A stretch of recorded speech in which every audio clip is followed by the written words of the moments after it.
Dans la deuxième phase de la transition démographique, la population double tous les 30 ou 40 ans. La transition démographique est un passage obligé. En Europe, il s'était conjugué avec un phénomène d'enrichissement de la société, la révolution industrielle, qui n'avait pas empêché des phénomènes d'émigration massive au XIXe siècle, notamment pour les pays qui n'avaient connu que marginalement ce phénomène de révolution industrielle. Je pense à des pays comme l'Irlande, avec une immigration massive vers les États-Unis, mais aussi des pays comme l'Italie ou l'Allemagne. Aujourd'hui, les pays qui sont dans la transition démographique sont des pays pauvres. Ceci pose des problèmes majeurs d'accès au monde du travail, d'accès aux soins, à l'éducation.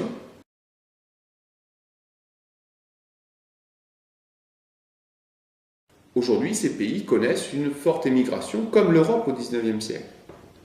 Cependant, ces émigrations doivent être mesurées et localisées. Nous devons éliminer le mythe d'une invasion des pays du Nord par les pays du Sud. Aujourd'hui, 80% des migrations internationales sont entre pays du Sud. En gros, des gens venus de PMA se dirigent vers des NPI ou pays pétroliers. Le dérèglement actuel en mer Méditerranée provient de l'instabilité politique produite par les printemps arabes qui ont détruit des régimes politiques qui tendaient à stabiliser la population migrante d'Afrique subsaharienne, je pense notamment à la Libye.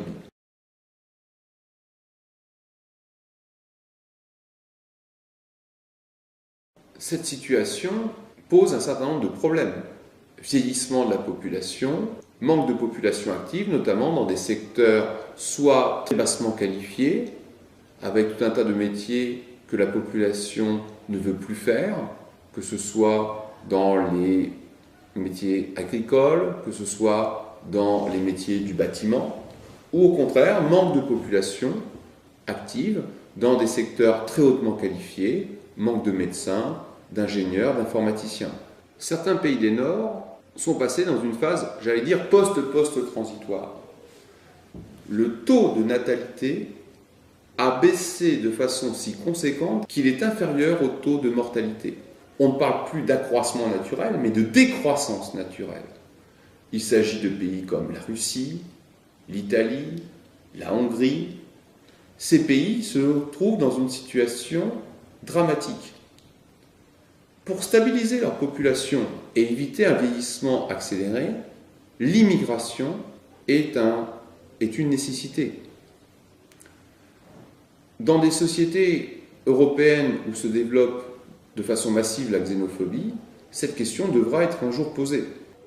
Nous voyons donc que les évolutions démographiques et économiques posent des questions essentielles, telles que celle des migrations, qui ne sont pas des faits politiques, mais des faits objectifs liés à des besoins économiques et à un constat démographique.